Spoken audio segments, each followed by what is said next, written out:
El gobierno tiene que ser claro, decir, o sea, van a regresar millones de alumnos a clases. Hay que ser claros, algunos de esos millones de alumnos se van a enfermar de gravedad, algunos de esos millones de alumnos van a terminar en el hospital y algunos de esos millones de alumnos van a fallecer. ¿Cuántos? No sabemos. Y está bien que digan, es imposible saber el número, pero que digan, van a fallecer. Son palabras duras, pero hay que saberlas. Y hay que poner números también para una definición operacional. Decir, si tu escuela tiene 100 alumnos, si uno tiene COVID, se cierra toda la escuela o se cierra nada más ese salón, o qué pasa, o cuántos niños se tienen que contagiar para cerrar toda la escuela. Si hay 10 casos, se cierra toda la escuela. Si hay 20 casos, se cierra toda la escuela. Si fallece un niño, se cierra toda la escuela o no. O si fallecen tres, o cuántos niños tienen que fallecer para que se cierre o no una escuela. Esos son el tipo de definiciones operacionales que son crueles o duras o frías, pero se tienen que decir y se tienen que poner en papel. Si no, nada más vamos a ver contagiado un niño y luego, bueno, le seguimos. Bueno, ya van dos, ya van cinco.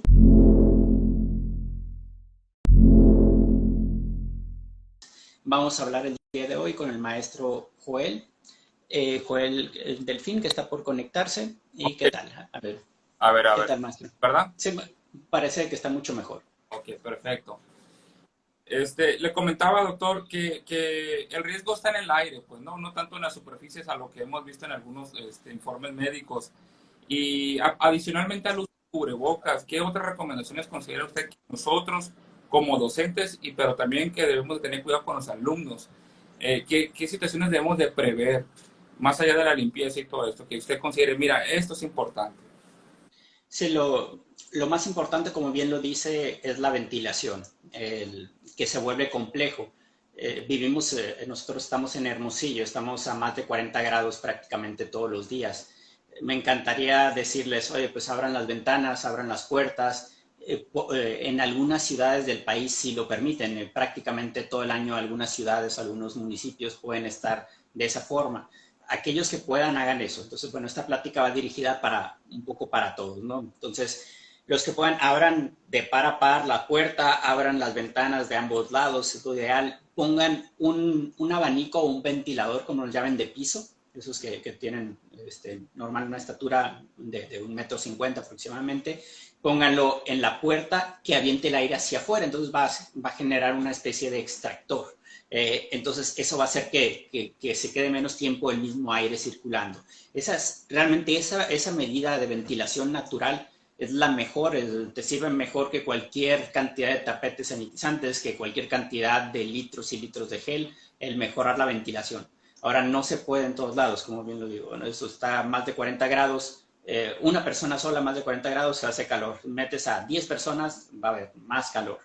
Entonces, si van a estar utilizando aire acondicionado, clima en un aula, de las pocas cosas que pueden hacer, aparte de cubrebocas, es los purificadores de aire de filtro CEPA. Entonces, estos en Amazon, ustedes pueden googlear o pueden buscar en Amazon. Los precios oscilan entre 2,000, 3,000 pesos. Ahí vienen las especificaciones de para cuántos metros cúbicos abarca. Pues basta con medir las aulas. Generalmente van a necesitar dos o tres de estos de tamaño que te cuestan alrededor de 3,000, 4,000 pesos, dos o tres por aula, para lo ideal. Obviamente, si nomás les alcanza para uno, pues bueno, algo va a ayudar. Nada es garantía, todo es sumar barreras, ¿no? Una, dos, tres, varias barreras.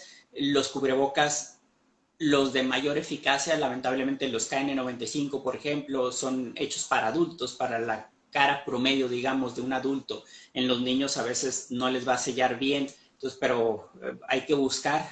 Hay algunos lugares que sí venden para niños o que venden estos KF94 que también tienen muy buen, o los llamados coreanos que tienen muy buen sellado. Si se puede usar doble cubreboca por el niño, de los de tela, se van a usar de tela que traten de que sean doble, los de tela de algodón con varias que tienen más trama, más hilos, son los de preferencia. Se vuelve difícil esta parte porque no hay mucho más que hacer. Me encantaría decir, oye, pues sí, hay que limpiar esto, limpiar lo otro. Está mucho esa tendencia al parecer. Me estuvieron enviando fotografías a algunos maestros de los kits que les estuvieron dando en diferentes partes del país y básicamente es lo mismo, ¿no? Botellas de pinol, botellas de cloro, gel antibacterial, todo enfocado para superficies. No vi un solo kit de escuelas que dieran, va a haber estos 200 cubrebocas, no te va a servir para todos los días, para cada alumno, pero para 200 para los alumnos que de verdad no tengan recursos, para el alumno que lo veas y que llega con muy mal cubrebocas, que se lo puedas dar. O sea, este es el tipo de cosas que deberían de incluir en los kits. No vi, al menos yo en los poquitos, obvio, no vi cada escuela de todo el país, pero hasta ahorita no he visto a alguien que me presente ese kit. No he visto ningún filtro, ningún purificador de aire con filtro EPA por parte del gobierno. No creo que lo vaya a ver en todo el año. O sea, que el gobierno diga, y entiendo, o sea, no se puede, sé que no hay el presupuesto para poner en cada escuela. Ahí sí se necesitaría la organización de cada salón, de los papás, de cada aula. También sale de las posibilidades económicas de muchas familias, lo entiendo esa parte. Entiendo que otras sí, basta un poco de voluntad en algunos otros. Si dividen el precio de este purificador, que hablamos de 3,000, 5,000 pesos, lo dividen entre 30 niños y que sabemos que lo van a usar, no nomás va a ser una semana, no va a ser un día. Lo más probable es que sigamos en este estilo de pandemia con brotes a lo mejor de menor intensidad, pero mínimo todo un año más. Al final, si sacan la cuenta de cuánto cuesta usado por alumno por día, termina siendo de algunos cuantos pesos nada más por día. Entonces, bueno, eso es lo que podemos hacer. Me gustaría, como le digo, decir que limpiando superficies es lo mejor. Suena a veces que me recuerda el chiste que a alguien se le pierde, no sé, una cartera y lo busca en la sala porque en la sala hay más luz, aunque se le perdió fue en la calle, ¿no? Pero lo quiere buscar donde hay más luz. Queremos hacer lo que parezca más fácil, aunque no funciona. O sea, queremos limpiar con cloro todo, queremos limpiar superficies. Es más fácil hacer eso que mejorar la ventilación, pero pues no se trata de hacerlo más fácil, se trata de hacerlo más útil. Inclusive el cloro puede llegar a ser tóxico para algunos niños en un momento dado, ¿no? Sí, imagínate que a un niño asmático que es frecuente el asma le dé una crisis asmática por la exposición a los químicos. Sí, se vuelve de verdad que peligroso en exceso y no nos aporta realmente prácticamente nada en prevención. Entonces, doctor, vamos visualizando el aula ideal en escuelas públicas. Estamos hablando de filtros EPA, cuando menos 1 o 2 filtros que andan alrededor de 3,000 pesos cada filtro. Estamos hablando también de un medidor de dióxido de carbono, un CO2, que andan aproximadamente, si lo queremos comprar a un precio barato de 1,600 pesos, por lo bajito hasta 2,500, y te llegan en 15 días si lo quieres conseguir ese precio porque te los traen de China esos purificadores, bueno, esos medidores de CO2, ¿no? Que a lo que tengo entendido, el medidor del CO2 únicamente te mide la cantidad de dióxido de carbono que hay en el ambiente, pero no te mide propiamente si hay o no partículas de COVID en el aire, o sea, no te mide la cantidad de eso, simplemente te marca como un referente qué tanto se debe ventilar el aula. Decía el doctor Juan Luis Mosqueda, que de seguro usted lo conoce muy bien, decía ahí, bueno, es que necesitamos abrir las ventanas, necesitamos abrir las puertas, estamos de acuerdo. Hay que poner los medidores de CO2 también, y cuando llegue, rebase a niveles de 900 partículas por millón, tenemos que ventilar el aula. Más o menos eran las medidas que manejaba ahí.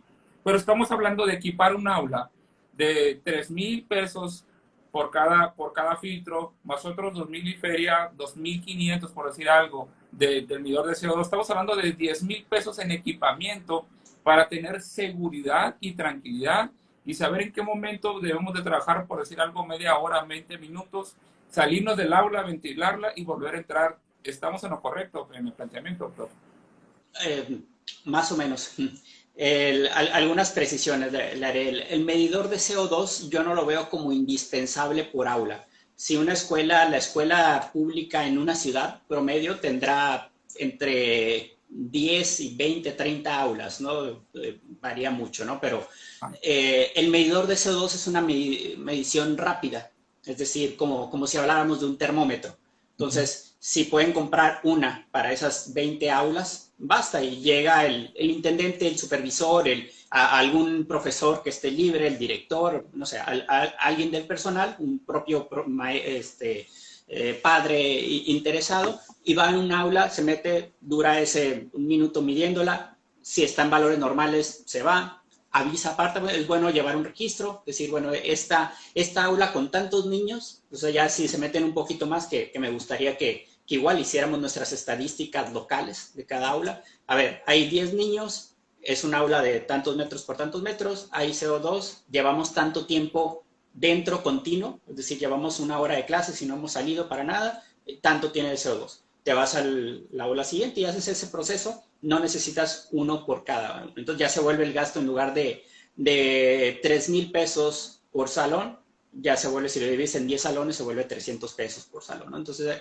hay cosas que se pueden optimizar y luego ya se va a volver realmente una constante.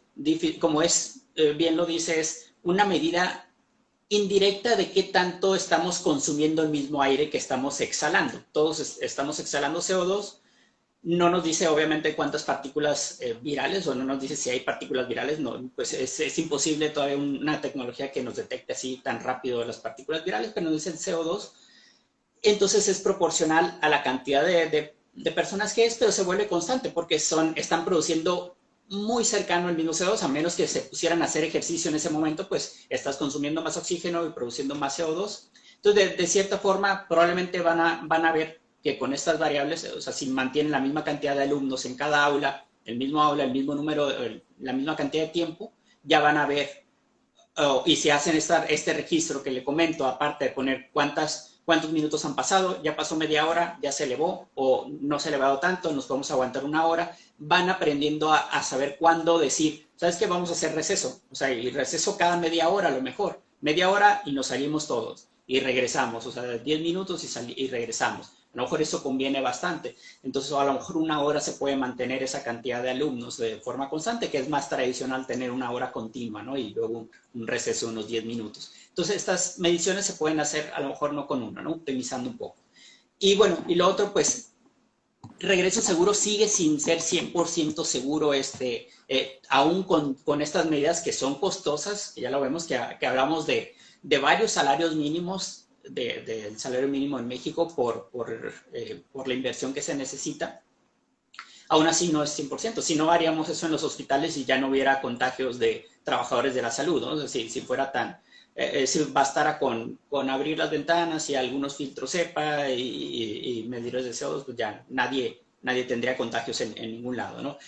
Son barreras que disminuyen la probabilidad. Todo, entonces la palabra clave es probabilidad. Haz que sea menos probable que te enfermes, menos probable que respires las partículas virales de otra persona. Y estamos hablando, por ejemplo, de las cosas que el mismo gobierno nos ha recomendado. El tapete sanitizante de plano nomás no tiene un efecto positivo, o sea, no es algo que nos ayude o nos aporte, por ejemplo. La ventilación, pues ya lo dijimos que sí, el gel antibacterial no está de más tenerlo. Pero, por ejemplo, el tomar la temperatura cuando están entrando los niños al aula o al ingreso a la escuela, ¿sigue siendo conveniente eso o no? ¿Qué tan efectivo puede ser? O sea, es una medida que realmente nos puede resultar efectiva en un momento dado. Es una medida que detecta muy pocos casos. Primero, los niños, alrededor del 50% de los niños que les da COVID son asintomáticos, que es muy elevado. En adultos es alrededor del 30%, en niños es todavía más. Entonces, más riesgoso porque andan como si nada y andan, van a poder ir a clases a pesar de tener el virus algunos, y ni van a tener temperatura alta, ni van a tener tos, ni van a tener dolor de cabeza, no van a tener nada, más de la mitad o alrededor de la mitad de los niños contagiados.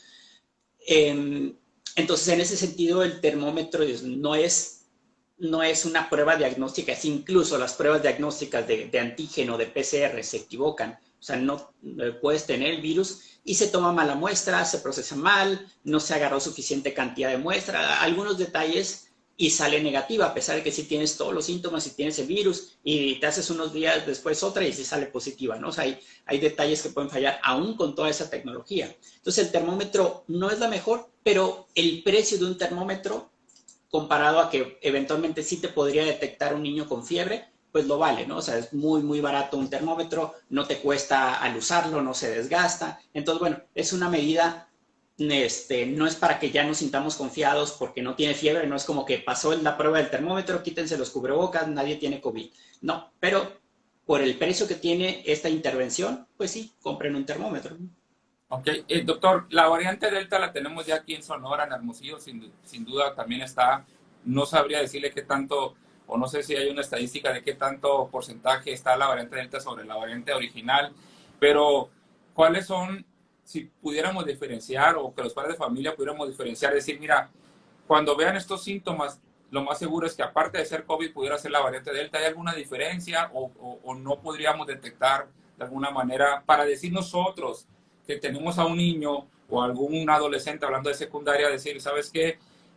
Sin ser médico, pero observando esto, puedo decir, lo recomendable es que vayas a tu casa y te hagas una prueba, no sé. No, lamentablemente no hay ni síntomas específicos ni para la variante Delta ni para las previas, que es algo que todavía a los médicos nos sigue costando trabajo, nos ha costado trabajo todo el año anterior, distinguir cuando alguien sí tiene COVID, cuando es alergia, cuando es una infección bacteriana, cuando podría ser una infección viral, pero por otro virus, por el virus de la influenza, por ejemplo.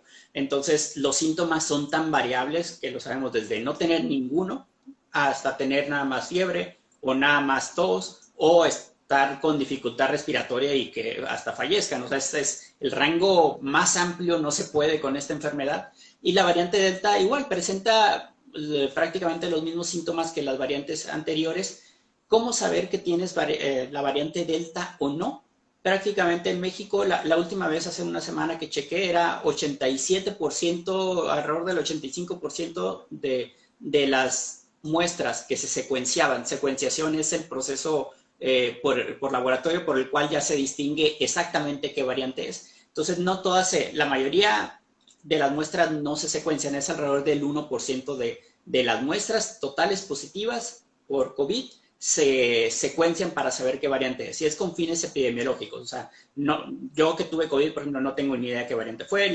Prácticamente nadie sabe qué variante le pegó. Es normal, no pasa nada, porque tampoco nos aporta más información. Se trata igual, presenta los mismos síntomas, no cambia nada en ese sentido. Entonces, nada más el 1%, alrededor del 1% en México se secuencia, y de las secuenciadas, alrededor, más del 80% son variante Delta en la actualidad. Entonces, bueno, hay que asumir que todos son variante Delta prácticamente. Doctor, desde preescolar entonces, toda educación básica indistintamente tiene que hacer uso del cubrebocas. Estamos hablando también de los niños de preescolar que a lo mejor se les pudiera incomodar o dificultar por el calor, por muchas cosas, también tendrían que traer el cubrebocas, así sea un niño de primero, segundo, tercero de preescolar. Eso es indistintamente, ¿verdad? Sí, la recomendación es muy clara para el uso del cubrebocas. Deben de tener más de 2 años. Entonces, preescolar ya me parece que tienen más de 2 años.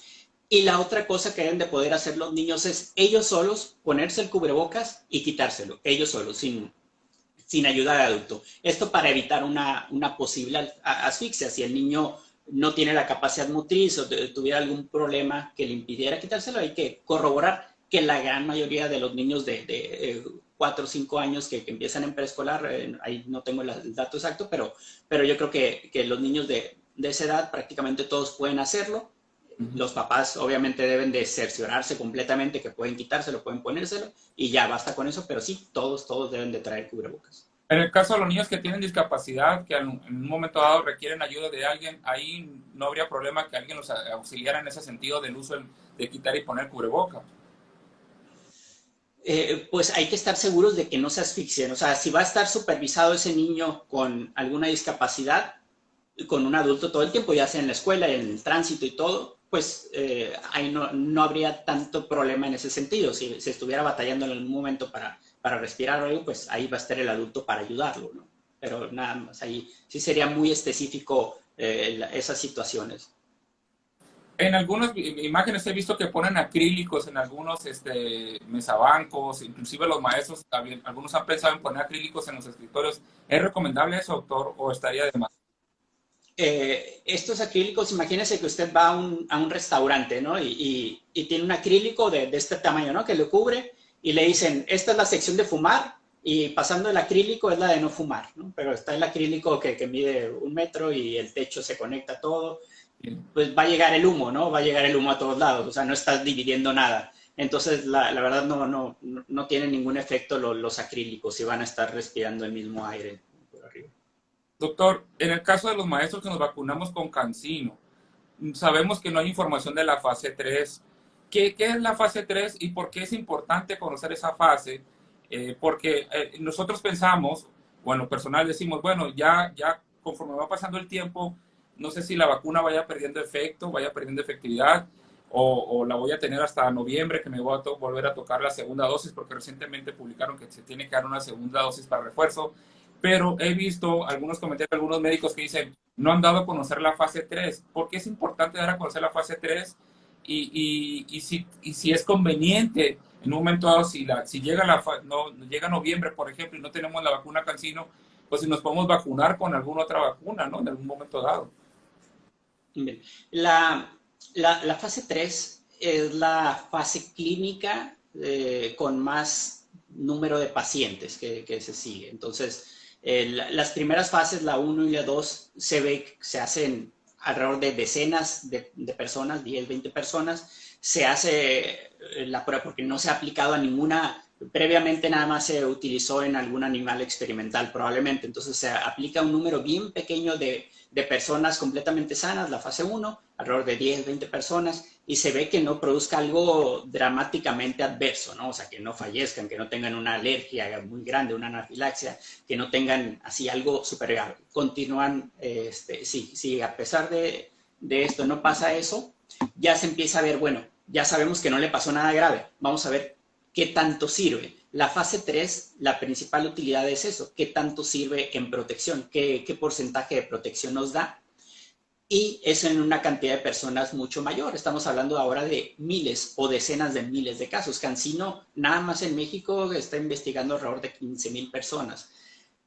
La fase 3, todas las vacunas prácticamente se siguen en una fase 3, o sea, incluyendo Pfizer, Moderna, AstraZeneca, siguen en una fase 3, han mostrado resultados preliminares, o sea, puntos de corte de que ya llevamos 6 meses de fase 3, estos son los resultados. Y cuando son suficiente la diferencia entre los no vacunados y los vacunados y no ha habido efectos adversos mayores, dicen, con esta evidencia es suficiente para ya aplicarla en este uso de emergencia, que es el famoso uso de emergencia que tienen todas las vacunas actualmente, que no las podemos comprar en parte por eso, porque se autorizaron de emergencia con resultados intermedios de la fase 3. Y esto de todas las vacunas, aún las más famosas, las más prestigiosas como Pfizer, así ha sido en todas. CanSino no ha publicado en una revista arbitrada internacional estos resultados, pero ha dado la información preliminar a la COFEPRIS y a las diferentes autoridades sanitarias en los diferentes países. Entonces, esta información, entonces al final sí tenemos que tener cierta fe ciega en nuestras autoridades, que la verdad sí podemos tenerla. O sea, pueden estar de acuerdo o no con el gobierno, pero la parte de salud generalmente a ese nivel se mantiene muy confiable. Entonces, hasta ahorita se ha aplicado, no han tenido efectos prácticamente CanSino. No tenemos la estadística oficial en México ya de la aplicación a personas reales, pero así como que digamos que lo que escuchamos, que no me gusta estar hablando de estadísticas como que nada más de lo que escuchamos, pero CanSino ha tenido pocos efectos adversos. Probablemente AstraZeneca ha tenido un poco más de efectos adversos en población, no graves, son efectos adversos no graves que se han tenido, pero CanSino ha resultado ser bastante segura. He tenido también algunos conocidos que se han contagiado de CanSino, pero han salido avantes, que es el propósito y que es lo que siempre nos han dicho de las vacunas, ¿no? Te puedes contagiar, pero la protección es para no tener la enfermedad grave o no fallecer. Entonces, hasta ahí la información de CanSino. Y sí, esta semana, hace unos días, publicó CanSino que ellos emiten esa recomendación de que sean 2 dosis. Ahora, pues falta la decisión final que es del gobierno, eso sí, de COFEPRIS, de decir sí autorizo 2 dosis o decir no, me mantengo con mi recomendación oficial de es una dosis y ya. Yo creo que va a terminar siendo 2 dosis, así como lo está recomendando a los 6 meses. ¿Por qué? Porque te aumenta bastante, o sea, estamos hablando de 8 a 10 veces la cantidad de anticuerpos que tenías. Hay que recordar que no todo es anticuerpos. En la respuesta del sistema inmune también tenemos otro tipo de respuesta, sobre todo de linfocitos T, que no los estamos pidiendo específicamente para COVID. ¿Cuántos linfocitos T tienes para COVID o para SARS-CoV-2? Pero es muy importante esta respuesta. Entonces, pero si estamos aumentando la cantidad de anticuerpos de tan importante manera y sin efectos adversos de importante, que es algo que dice CanSino, que no tuvo, aún con la segunda dosis, no presentaron estos efectos, pues lo más probable es que sí valga la pena aplicársela. y tenemos que todas las demás vacunas que son de 2 dosis, que prácticamente son todas, o sea, Pfizer, su propia empresa dice, Pfizer, yo recomiendo que te pongas 2 dosis de esta vacuna y le hacemos caso a Pfizer. AstraZeneca dice, yo recomiendo que te pongas 2 dosis de mi vacuna con 8 a 12 semanas y le hacemos caso a AstraZeneca. Ahora CanSino nos dice, yo recomiendo que pongan 2 dosis de esta. No veo por qué no hacerle caso a CanSino también. Entonces, bueno, ahí sí el gobierno me imagino que va a tener una decisión un poco difícil porque es ahora vacunar a alrededor de 3 millones de docentes en todo el país, pero yo creo que por el riesgo alto que van a tener, yo creo que merecen ser vacunados. Si en un momento dado el gobierno toma la decisión de hacernos una segunda dosis de vacunación, que no sea CanSino, que sea otra vacuna, porque a lo mejor CanSino en un hipotético no se consiguió, ¿tendríamos alguna contraindicación si es con Astra, si es con Pfizer en un momento dado, a los 6 meses supongamos que ya se vence la vigencia, por decir algo, de la primera dosis? Eso yo veo más complicado que se emita una recomendación así en general para aplicar Pfizer o para aplicar cualquier otra vacuna. ¿Por qué? Porque no hay estudios, ni siquiera se están llevando a cabo importantes, porque también se vuelve ya más complejo la parte económica política. O sea, Pfizer, una empresa que a lo mejor no peleada, pero bueno, ya se vuelven conflictos de países, ¿no? O sea, por eso las vacunas chinas difícilmente se van a aliar con Pfizer para investigar. Con Sputnik me parece que sí hay un protocolo en curso, pero yo veo muy complicado que vayamos a tener la evidencia, que es al final lo que necesitamos, la evidencia de que no hay efectos adversos de importancia, de que sí la protección aumenta de forma importante. Entonces, muy probablemente si se vacunan con Pfizer van a tener más protección, pero no sabemos los efectos adversos que podrían tener. Entonces, es un riesgo que para tomar la decisión de vacunar a 3 millones de personas no vale la pena, no se puede hacer esa decisión sin los estudios. En cambio, ya está el estudio de que, bueno, está el resultado interino, digamos, de CanSino que lo dice y que ya lo presentó a Cofepris, de que tomen en cuenta su segunda aplicación. Entonces, si ya está esa información, yo creo que por ahí debería ser la solución para reforzar la inmunidad en los maestros. Entonces, ahorita no es recomendable porque hay algunos, bueno, en este caso nosotros que estamos en Sonora, que en un momento dado hay docentes que pudieran ir a Estados Unidos y tratar de ponerse una segunda dosis con otro tipo de vacuna, no porque el gobierno se lo dio, sino porque tienen esa facilidad o ese acceso. No sería recomendable ahorita que hicieran ese cruce de dos vacunas, a lo que entiendo, ¿no? ¿Es correcto? Sí, es correcto. O sea, no hay una recomendación oficial, ni la va a haber pronto respecto a esa. Se podría, la verdad, sí que bien específico, individualizar, pero la verdad tomando en cuenta un montón de cosas para poder decir a alguien, si me dices, voy a poner el caso extremo, que un docente que tiene 50 y tantos años y pues no se ha jubilado, todavía le faltan años de servicio y tiene diabetes y tiene presión alta y es asmático y a pesar de eso se la pasó fumando y ya se infartó hace poquito y le dio neumonía muy feo el año pasado por COVID y nada más le pusieron CanSino. Así, entonces tiene todos los factores de riesgo para que si le da otra vez, a lo mejor y fallezca, o sea, que tiene muy malas probabilidades. Entonces, así como que en ese caso específico, platicándolo con el médico y con su médico personal y asumiendo los riesgos de una posible 2 dosis de Pfizer, a lo mejor en ese caso específico sí conviene. Pero entonces hay que ir caso por caso. No podemos hacer una recomendación para 3 millones de docentes de todo el país que van desde los veintitantos años hasta los 60. Es imposible hacer una recomendación sin estudios. Entonces, y en este caso que le comento, así el caso extremo del docente que se aplicó la vacuna en mayo, a lo mejor, igual y a lo mejor valdría la pena, bueno, y vamos a hacer anticuerpos, y vamos a hacer algo extra para saber si a lo mejor ya tienes buena protección de anticuerpos, a lo mejor no se necesita. Entonces, bueno, va a depender de un montón de cosas para tomar esa decisión. Le platico el caso de Pfizer en Israel, que a lo mejor ya han escuchado. En Pfizer sí autorizaron una tercera dosis, pero nada más para adultos mayores y que tengan condiciones de riesgo también, o sea, que aparte tengan enfermedades que hacen que su sistema inmune esté más debilitado.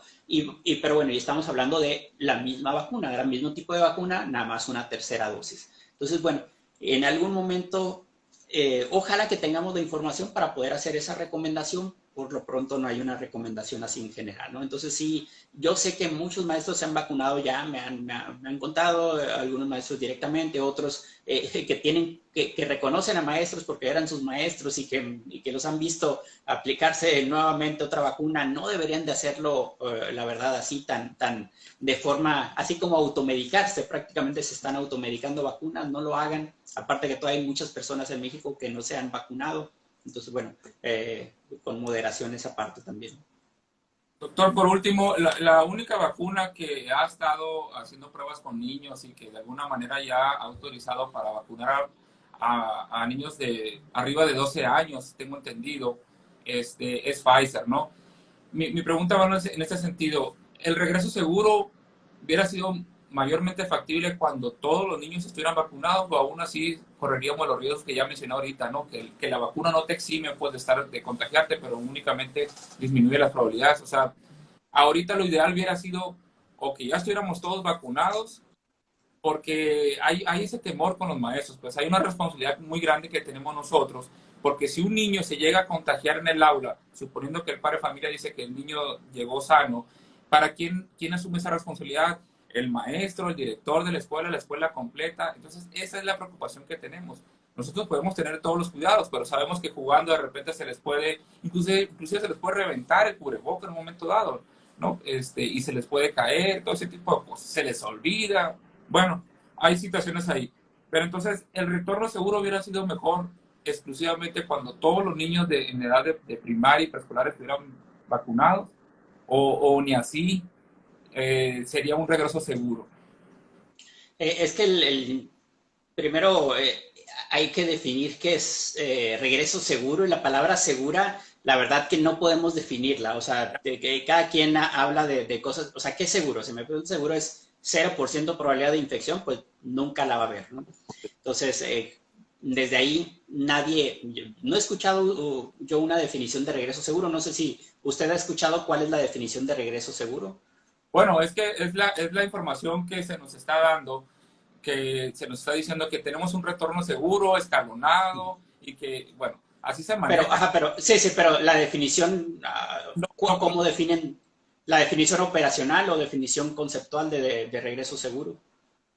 yo creo que más que nada el gobierno lo ha venido manejando para brindar un poco de tranquilidad a los padres de familia de que de alguna forma no va a haber alguna situación hipotéticamente problemática en la escuela, ¿no? Pero no hablan de una estadística, o sea, cuando hablan de regreso seguro no dicen va a haber 0 contagios o va a haber el mínima cantidad de contagios. No se atreven a decir eso porque, pues usted bien lo acaba de decir, es difícil decir eso, ¿no? Aún estando vacunado, nadie está expuesto, digo, no está exento de no contagiarse. Entonces, pero en un hipotético regreso de que todos los alumnos hubieran estado vacunados, pues hubiera sido lo más factible para regresar a las aulas. Entiendo yo Eh, que va a ir más allá, pues, ¿no? Por las sí, variables. sí, sí, es una medida extra, otra vez, como lo comentábamos antes, de sumar medidas. Por ejemplo, si vives en Australia, que prácticamente toda la pandemia han tenido casi nada de casos y cuando hay un caso lo sofocan, ahí podrían regresar sin vacunas, pero porque no hay casos. Entonces, podrían regresar sin vacunas, sin cubrebocas, en lugares cerrados, o sea, todo, pero porque no hay casos. Entonces va cambiando qué tanto necesitas las vacunas según la circunstancia. En nosotros, en México, con la cantidad de casos que hay y sobre todo ahorita en el pico, sí, las vacunas ayudan muchísimo. Nos parecemos más a Estados Unidos en el número de casos, en la cantidad de población, también con enfermedades crónicas que se vuelven, la cantidad de obesidad infantil, por ejemplo, que se vuelve un problema cuando están con una enfermedad respiratoria. Entonces nos parecemos más a Estados Unidos en ese sentido y la recomendación en Estados Unidos actual es vacunen a todos los niños que tengan arriba de 12 años y ya se está investigando probablemente en diciembre o antes van a probar las vacunas entre 5 y 12 años. Ya puedes vacunarte si tienes más de, bueno, si tienes de 12 a cualquier edad, ¿no? A 17 años y a cualquier edad obviamente mayor. Entonces sí, claro que ayudaría bastante a que a pesar de que se llegaran a contagiar algunos, esos niños tuvieran un mejor pronóstico. Entonces eso sí, no hay duda que las vacunas nos ayudarían a que menos niños contagien. Otra vez la palabra retorno seguro prácticamente, digo, voy a ponerme a buscar por curiosidad a ver si existe una definición conceptual, operacional. Algunas veces se los he dicho, ¿no? O sea, el gobierno tiene que hablar con claridad, o sea, así como los médicos cuando tenemos, yo como anestesiólogo, cuando hablo con mis pacientes para una cirugía, les comento todos los efectos posibles que pueda haber, desde que tengan una alergia, desde que puedan tener una reacción adversa a algún medicamento, náusea, dolor, hasta que puedan fallecer. O sea, en una cirugía que a veces puede no aparentar ser tan complicada, pero es un riesgo real para todos. Entonces, el gobierno tiene que ser claro, decir, o sea, van a regresar millones de alumnos a clases. Hay que ser claros, algunos de esos millones de alumnos se van a enfermar de gravedad, algunos de esos millones de alumnos van a terminar en el hospital y algunos de esos millones de alumnos van a fallecer.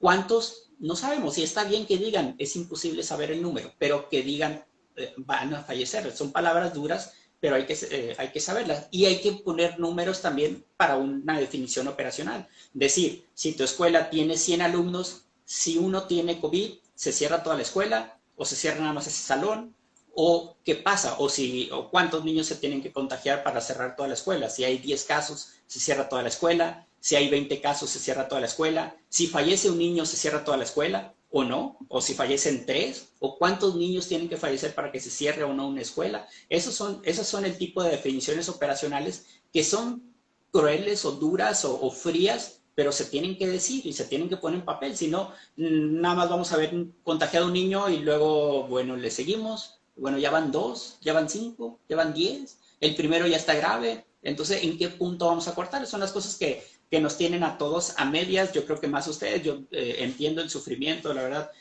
Yo platico frecuentemente con mis papás de estos temas. Ambos son maestros de primaria jubilados. La verdad, agradecidos de que ya están jubilados y que no están en estos momentos haciendo la labor tan difícil de adaptación que tuvieron en línea y luego de esta incertidumbre tan grande que viven, ¿no? Pero pues bueno, sí, la verdad que agradezco a los maestros este esfuerzo también, ¿no? Por eso, bueno, lo que puedo ayudar aquí difundiendo un poco de información me da mucho gusto. Doctor, ya por último, ¿qué le diría usted a los padres que están todavía dudosos de mandar a sus hijos a la escuela? De decir, lo mando, no lo mando, no lo han vacunado, mi hijo es muy responsable, no se va a quitar cubrebocas, pero tengo temor. ¿Qué le diría? ¿Cuál sería el mensaje a esos padres de familia que todavía tienen en duda si es prudente o no mandar a sus hijos a la escuela? Bueno, pues yo les diría, donde pueda aprender su hijo de forma segura, ahí es donde debe estar su hijo, ¿no? Y cada quien lo va a determinar por su situación muy específica. México es tan diverso, entonces cada quien tiene una situación muy particular, socioeconómica, cultural, de seguridad, de todo tipo. Entonces, donde su hijo esté aprendiendo de forma segura, ahí es. Entonces, recapitulando ya para los que estamos en escuelas públicas, que tenemos el reto enorme, mayor ventilación, filtro cepa en los aires acondicionados, donde estamos en ciudades donde hace muchísimo calor, conseguir un medidor de dióxido de CO2, eso pues ya es bueno que nos aclara que uno que se compre por escuela ya no podría ser funcional, llevar una estadística en cada que tanto tiempo se está concentrando el aire y que tenemos que hacer una ventilación propiamente de eso. La ventilación, eso qué bueno que lo comenta, poner un abanico que de alguna manera impulse el aire hacia las salidas o hacia afuera, ¿no? Que ayude a ventilar eso. Y considerando el 1,5 metros de distancia que debemos de tener en cada una de las aulas, pues con esa base vamos a decir qué tantos alumnos podemos tener, porque pues va a depender de la medida del aula, va a depender del tipo de ventilación que tenemos. Hay escuelas que sí tienen ventanas grandes, hay escuelas que tienen selladas las ventanas por la misma refrigeración, por las condiciones propiamente de Sonora, ¿no? Entonces tendríamos que estar hablando de tener ventanas que se puedan abrir y se puedan cerrar y apagar la refrigeración cuando se tenga que ventilar el aula. Todas esas son las medidas que en un momento dado tendremos que tener en escuelas públicas y sobre eso tenemos que trabajar y sobre esos recursos tenemos que ir, independientemente del cubrebocas, independientemente del gel antibacterial, independientemente del lavado de manos. Decía en un video que estaba viendo recientemente que cuando los niños le van a dar en su lonche, pues no hay que dejar que otro niño lo tome con la mano porque pudiera contagiar en un momento dado, si el niño estuvo expuesto ahí, que mejor hay que pasarle en un momento dado el Tupperware al niño para que él lo tome, no sé. son cosas que hay que reeducar a los niños en ese sentido, ¿no? Sí, sí, claro. A lo mejor, por lo mismo de que han estado guardados, han estado saliendo poco, espero, en el mejor de los casos.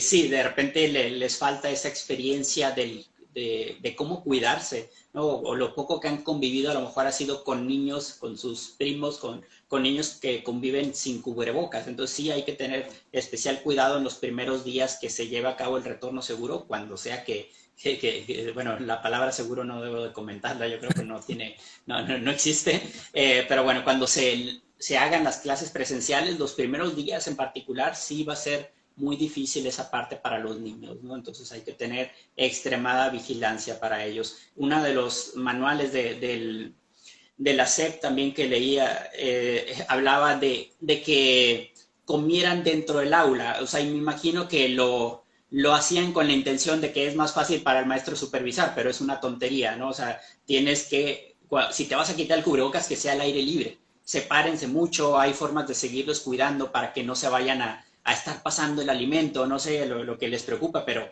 no se quiten el cubrebocas tan sencillo. O sea, hay principios muy básicos, no te quites el cubrebocas en un lugar cerrado, o sea, así de sencillo, ¿no? Así que fuera como especie de regla como juego, pero es algo que se puede aprender rápido para los niños.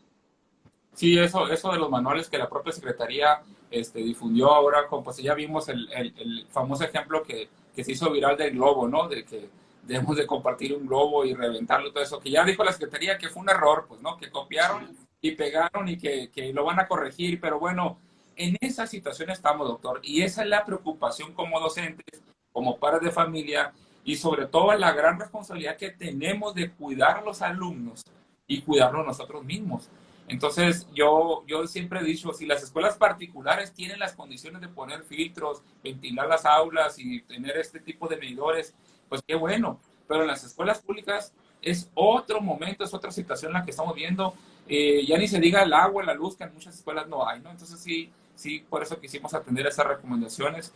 Y doctor, pues le agradezco muchísimo que nos haya brindado un poco de luz en todo esto. Sé que hay muchas cosas que van cambiando constantemente, pero bueno, siento que de alguna forma nos deja con más certezas en este mundo de incertidumbres que tenemos con las variantes y todo esto.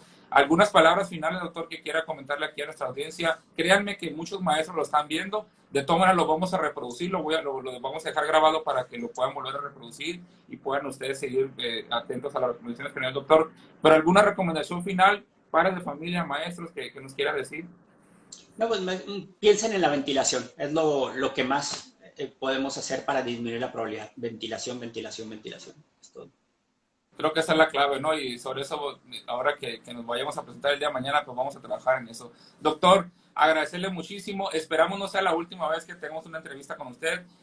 Conforme se vayan dando algunas situaciones ahí, lo vamos a volver a contactar porque es usted, como le decía, un referente en estos temas y queremos tener de primera mano información porque la necesitamos y sobre todo nos corresponde a nosotros difundir esa información con los padres de familia. Muchísimas gracias, doctor. Nos despedimos y estoy atento ahí a todos sus comentarios.